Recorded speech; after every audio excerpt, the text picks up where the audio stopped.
Bonjour à tous, c'est Julien de chez PJ Reptile. Aujourd'hui nous allons vous faire une petite vidéo pour pouvoir recevoir et adopter dans les meilleures conditions possibles un petit caméléon. Donc pour ce jour plus particulièrement, on va vous parler des Furcifères pardalis. Il faut savoir que ce sont des caméléons endémiques de Madagascar, plus particulièrement du nord de l'île. Pour celui-ci que vous voyez en vidéo actuellement, c'est un petit nosibé. Ces petits nosibés vivent sur un petit îlot au nord-ouest de Madagascar, très proche de l'île principale. Il faut savoir que la plupart des caméléons ne sont pas forcément endémiques de Madagascar. Il existe environ 160 espèces répertoriées à ce jour et environ une soixantaine vivent sur l'île de Madagascar. Ces caméléons vivent la plupart du temps aux abords des plaines, dans les forêts, et sont souvent perchés dans les arbres. On peut parfois les retrouver à 6-7 mètres de hauteur. Donc ces caméléons mesurent environ 50 à 60 cm pour les adultes lorsque ce sont des mâles.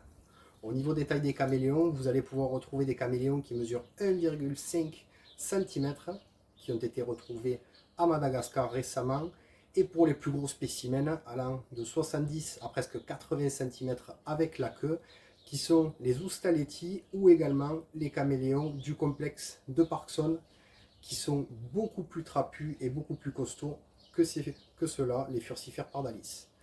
Donc nous allons commencer la vidéo de suite et nous allons voir ensemble comment recréer un biotope chez soi pour ce type de petit caméléon. Allez, à de suite. Donc nous voici devant un flexarium. Nous allons, chez nous, privilégier la maintenance en captivité des caméléons dans ce type de cage. Donc ces cages mesurent 60 par 60 par 120.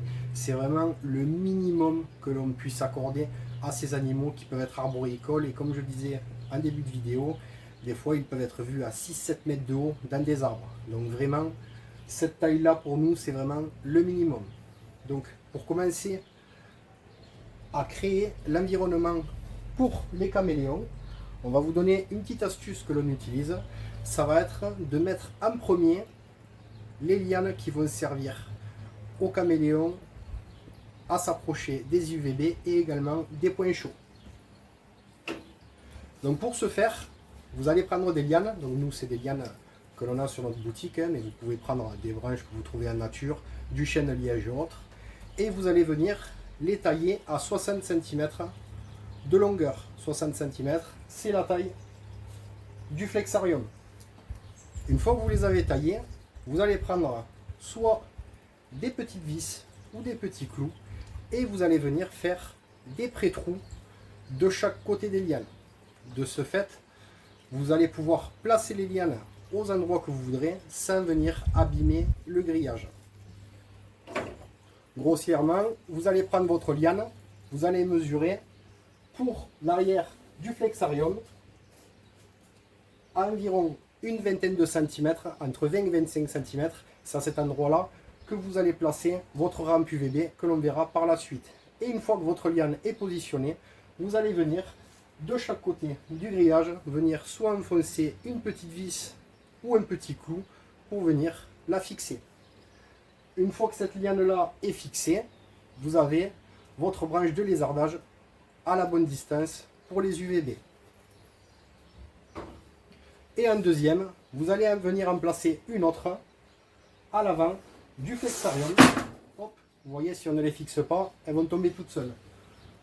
Vous allez venir fixer une branche à l'avant également du flexarium, où là par contre vous viendrez positionner le point chaud, qu'on va voir par la suite. On se retrouve juste après, je les fixe rapidement et on continue la création du flexarium. Les rampes Arcadia qui sont préconisées en 6% pour tout ce qui va être espèces tropicales comme le Furcifère pardalis peuvent être utilisées et mises en place sans problème sur ce type d'aménagement. Ces rampes-là ont une durée de vie d'environ 10 à 14 mois maximum. Par contre, vous pouvez venir placer ce type de produit. Donc là, par contre, ce sont les Arcadia en 12%. Donc pour des animaux qui vont être plutôt de type désertique. Mais nous avons conçu ce petit support en rampe qui est prévu exclusivement pour les rampes T5 Arcadia et qui va vous permettre de pouvoir placer la rampe à ce niveau-là. Le but de ce matériel va être de positionner le support au-dessus de la cage et de surélever la rampe de manière à ce que le taux d'UVB soit correct pour un caméléon à la branche qui a été positionnée au tout début entre 20 et 25 cm. Et tous les 6 mois, vous n'aurez qu'à retirer, comme vous pouvez le voir, un module. Et chaque 6 mois, vous retirerez un module jusqu'à arriver à poser le néon 12% directement sur la cage. Le but de ce matériel-là est surtout de venir économiser au niveau de l'achat des tubes T5, 6% pour un caméléon. Donc du coup, la petite aparté au niveau du matériel est terminée. Donc on va reprendre. Nous sommes sur un T5 à 6% et nous allons venir le placer à l'arrière du flexarium. Donc on va venir le placer au niveau de la branche qu'on avait mis en amont à environ 20 à 25 cm. Cette branche-là, elle va permettre au caméléon de pouvoir aller prendre ses UVB. Ensuite, pour l'éclairage ambiant, très important pour les caméléons, que ce soit pour l'appétit, les couleurs. On voit souvent sur des vidéos ou des photos des personnes qui envoient des photos de caméléons qui sont plutôt ternes, plutôt grisâtres.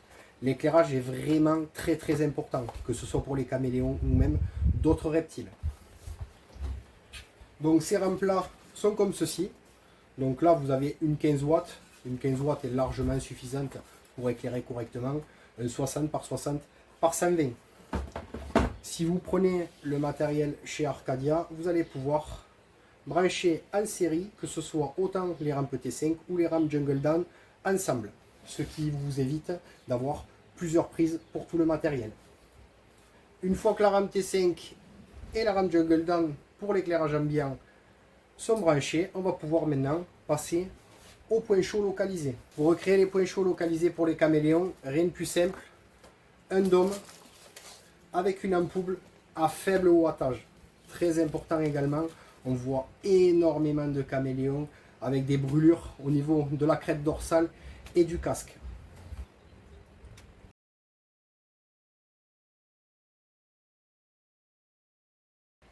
Du coup, là, votre point chaud localisé est en place.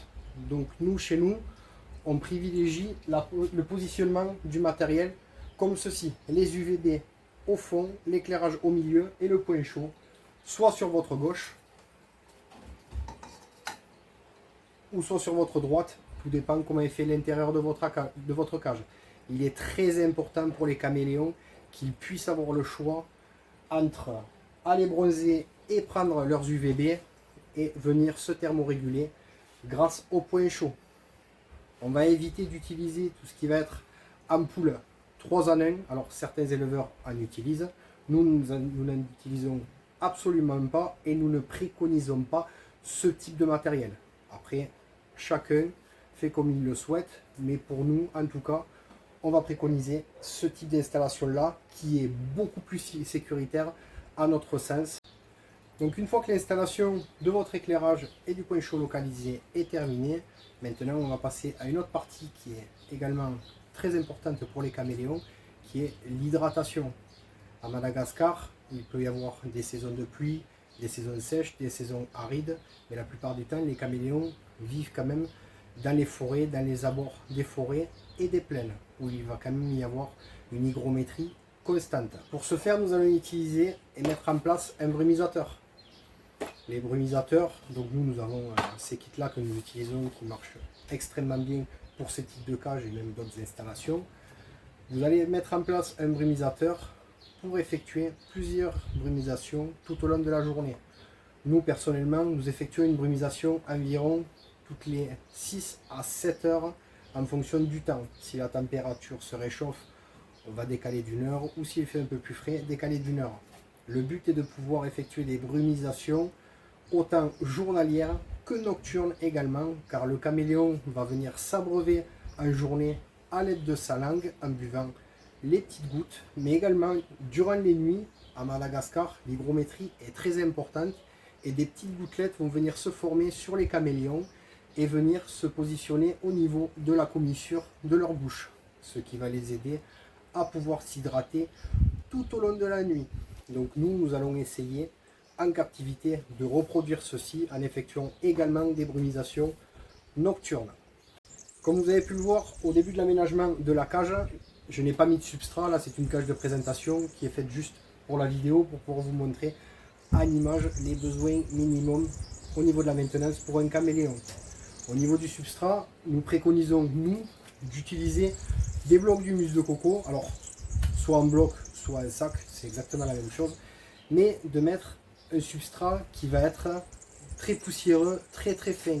Pourquoi? Les caméléons peuvent être amenés à manger, à ingérer des insectes qui vont peut-être marcher, se promener à même le sol. Si vous mettez ce type de substrat, il n'y aura aucun souci si le caméléon vient à ingérer un petit peu de tourbe qui va être très fine, donc il n'y aura aucun problème.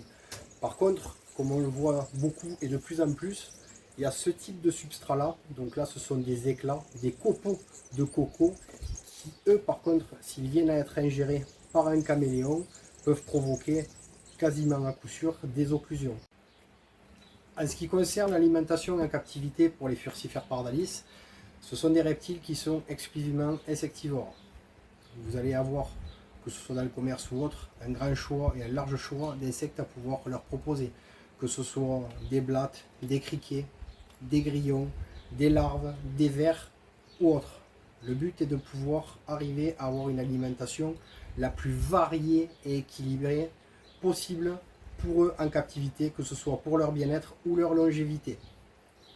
Au niveau de l'alimentation, que ce soit pour un adulte, un subadulte ou un nouveau-né, forcément l'alimentation ne va pas être la même. Lorsque les caméléons viennent à naître, on va être sur une alimentation qui va être journalière.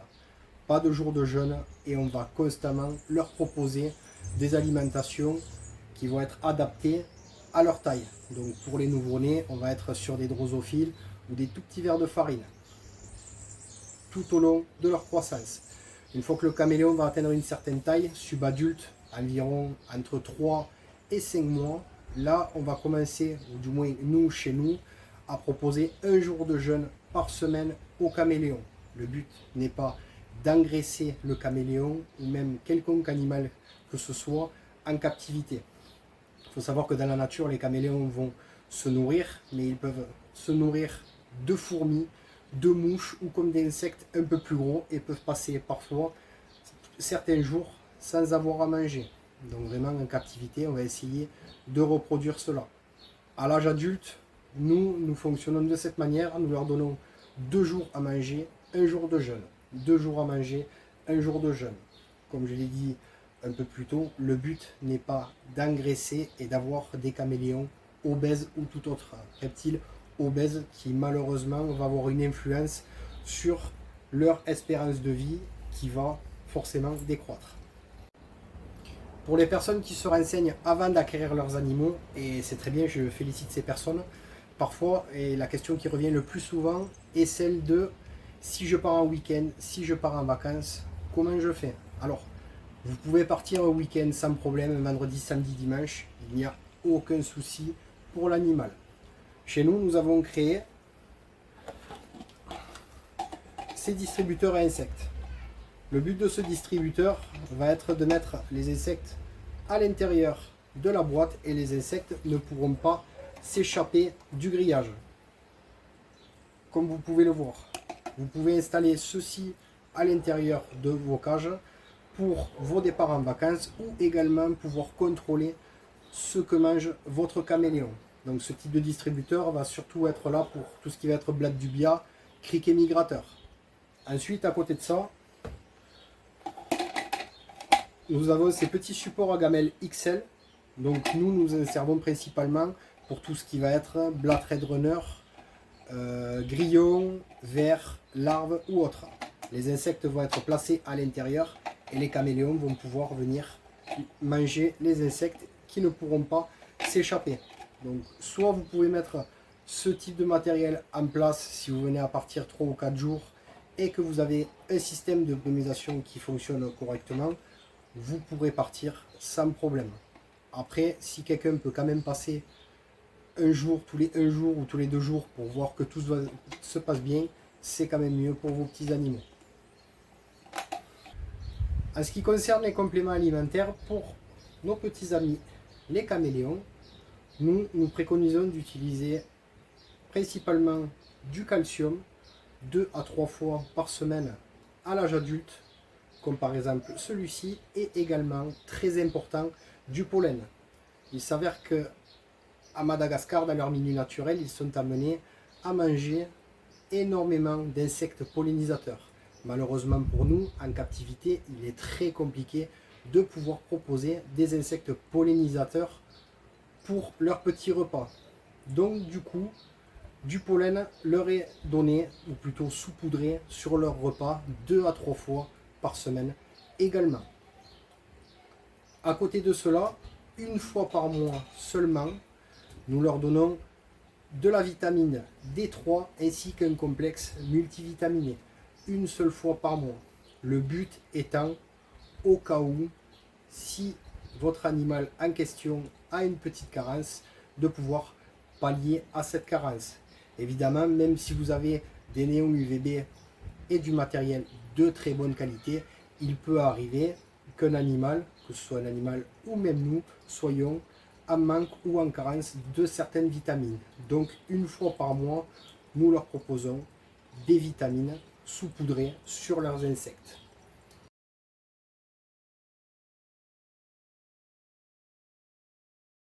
Donc comme vous voyez sur mon doigt, voici une petite femelle Furcifer pardalis qui se prénomme Rosée. Donc c'est une de nos femelles reproductrices. Donc comme vous voyez à la caméra, la taille n'a rien à voir avec celle d'un mâle. Et vous voyez également que leurs couleurs n'ont rien à voir. Pour la plupart des femelles, la couleur va plutôt sur les tons gris, beige, un peu de rose. Et en fonction des localités, elles vont pouvoir avoir les tempes un peu bleutées. En ce qui concerne leur maintenance, il y a certains paramètres qu'il va falloir changer un tout petit peu par rapport au mâle. En effet, les femelles en captivité sont vouées à faire malheureusement des pontes blanches si leur alimentation ou leur point chaud est réglé aux mêmes températures que celle de la maintenance de mâle. On s'est aperçu, nous, qu'en descendant légèrement la température de leur point chaud, entre 26 et 27 degrés, et qu'en espaçant un peu plus les repas, 1 jour sur 2 pour les femelles, cela leur évite de faire des pontes blanches et de ce fait de réduire leur espérance de vie. Le but en captivité est d'arriver à maintenir nos animaux, nos reptiles dans les meilleures conditions. Pour nous, nos petites femelles sont amenées à pondre 1 seule fois par an et nous contrôlons évidemment leur ponte. Le reste de l'année, leur nourriture va être amoindrie, comme je vous l'ai dit, et également leur chauffage va être légèrement baissé. À Madagascar, la période d'accouplement est souvent entre la période de novembre et d'avril où il va y avoir les pluies les plus abondantes. Et également, à ces périodes-là, la nourriture va être beaucoup plus abondante pour les femelles. Une fois que les femelles ont été prises par un mâle, la gestation va durer environ 25 à 30 jours. Pendant ces 25 à 30 jours, on va essayer de donner journalièrement des sources de calcium le plus possible pour que la calcification des œufs se fasse correctement et également donner un peu plus de vitamines, donc 3 fois en un mois, pour que la femelle puisse avoir le plus de vitamines et minéraux possible avant la ponte. En espérant que cette vidéo vous ait plu, on vous a gardé une petite surprise pour la fin. Donc là, ce que vous allez voir, c'est une cage qui se trouve dans notre espace de vie, où vous allez pouvoir retrouver à l'intérieur une petite surprise que l'on va vous sortir une fois que vous aurez vu sa cage.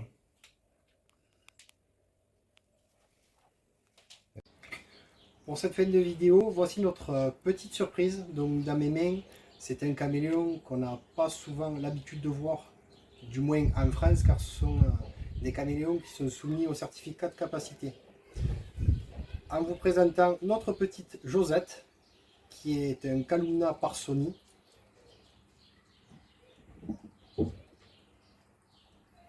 Et qui est, comme je vous l'ai dit en tout début de vidéo, un des plus gros caméléons du monde, à côté de l'Oustaletti.